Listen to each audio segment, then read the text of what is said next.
Coach, congratulations, and begin, please. Thank you. Woo! Go Who's! Like that, don't you? My ears. She does. She always does me like that. She tries to act like I'm not funny or whatever, and then she goes away and she laughs. It happens all the time. Honestly. So she thinks. But really, really excited about this win. Just the resiliency of our team, the fight. Even more excited about the fact that all the things that we talk about every single day, with each game out, even in the games that we have lapses, we're starting to believe the things that we're working on and we're talking about every single day. And that second half was an example of that. Our kids believing in their abilities, knowing that we're going to be tired.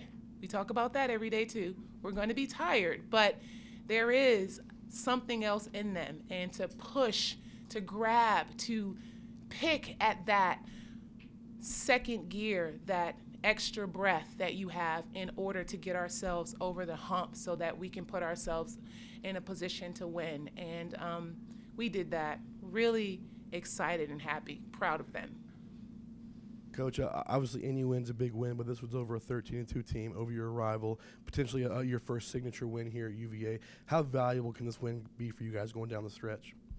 Very. I mean, just when you see things that we practice and that we talk about every day actually come into fruition, when you see them working, when you see the stuff that we're working on actually start happening in a way that brings positive things to our team, you start to believe. It becomes a part of like who you are. It's not just things that we're talking about. It's a habit. It's not just the muscle memory from form shooting, but those shots are actually kind of going in. That breeds confidence, and I see confidence growing in our team as a whole, believing in the stuff that we're working on. It's pretty cool. Nikki, Coach is talking about confidence. You're down 15 going into the fourth. Where is the confidence level in you guys as a group going into that fourth quarter, and how are you able to kind of rally like that? Honestly, today I could say it came from the bench. You know, every time we scored the ball or even got a stop on defense, they were hyped up, and it got us hyped, and it made us believe that we really could win this game, and it showed that we could. So. For the players, obviously down 15. Excuse me, Mark in the back. Nikki, question for you. From the beginning of the game, you looked like you had a different demeanor. You were calm with your offense. Did you do something different for your pregame, or tell yourself something different for the pregame, or what? No, I mean, I always believe in myself. You know, obviously, you guys know, like, I've been in a little drought, but I just know my shots will come. And I always feel like I have that confidence that if I put it up, it should go in. If it doesn't, then my teammates have my back. So I was just playing with that confidence. I know my teammates got me, and I just played. For the players, you know, what did you start doing better offensively in the fourth quarter, and what did you guys start doing better defensively in the fourth quarter to come back? I think in the fourth quarter, we executed very well. I feel like everybody was in the spots that they had to be. And even when the play didn't work, you guys couldn't tell because we just played through it and just played basketball, honestly. And people stepped up, made big free throws. And defensively, I think we just had each other's back again. You know, we were trying to stop their scores. And when that happens, usually there's somebody else open. But with us helping each other and, like, scrambling out on defense, we had each other's back. Do you want to take the same? Yeah, I was just saying that we just in the fourth quarter we just locked down defensively. We just had changed our mindset. We knew that we were not going to lose this game, so we just turned it around. Yeah. Coach, that kind of leads to my next question. Tech turned it over a lot in the fourth quarter, late in the third quarter. Did you guys change anything defensively to kind of force those turnovers? We did. For a second, we went into our 3-2 zone, which they had to make adjustments to that. And then when we saw them making adjustments where they were getting shots that we didn't want to, not the fact that they were made shots, but just they were getting into a comfort in our 3-2. We went back into our man, but a little different than we were in the first half. We did a lot of switching. We trapped a couple times and just trying to get, Emery was pretty incredible 26 today, especially in the first half. But in the second half, we got her thinking a little bit. And once she was thinking and kind of hesitating a little bit, then it kind of messed up, just her timing and her rhythm.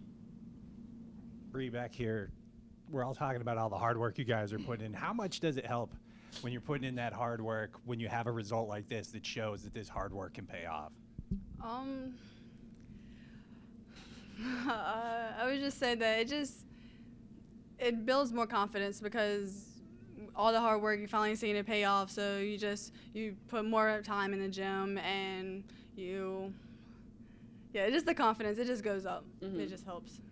It helps your work ethic too, because with a win like this, you don't want to fall back down, So I know I'll probably be in the gym again, like very, very soon, getting up shots, making sure I'll make these shots for the next big games. Maybe. No, not tonight. You want to rebound? No. Tomorrow, not tonight. This is for all three of y'all. What was y'all's feeling going through your head once that clock hit 0? Honestly, I was just ecstatic, honestly. I mean, once I think it was tied at 54, I was like, yeah, we have this game. I had confidence the whole game, but that's when I knew for sure we were going to win this game because there was no way that our team was going to let them come back.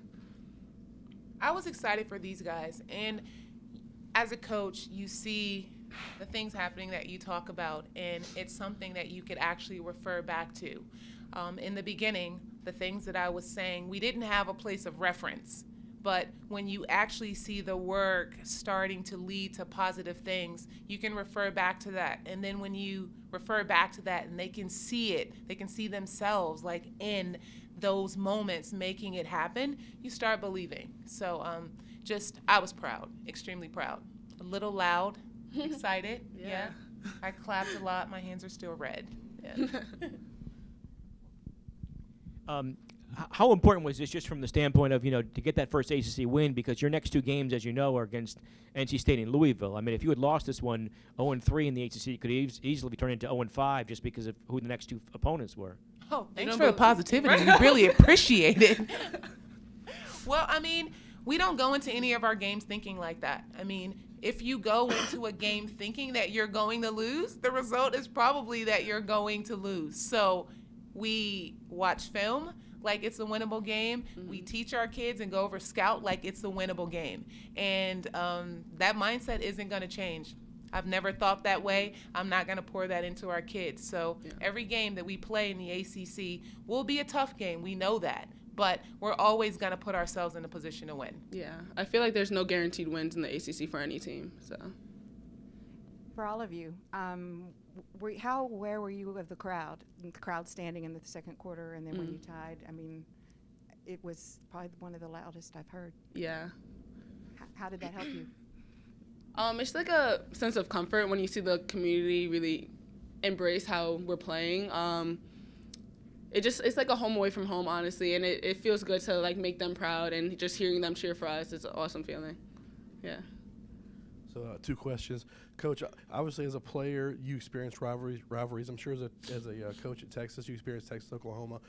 This is your first experience in this rivalry. What did you see this week during practice? Did you see anything this week during practice that suggested this outcome might come out?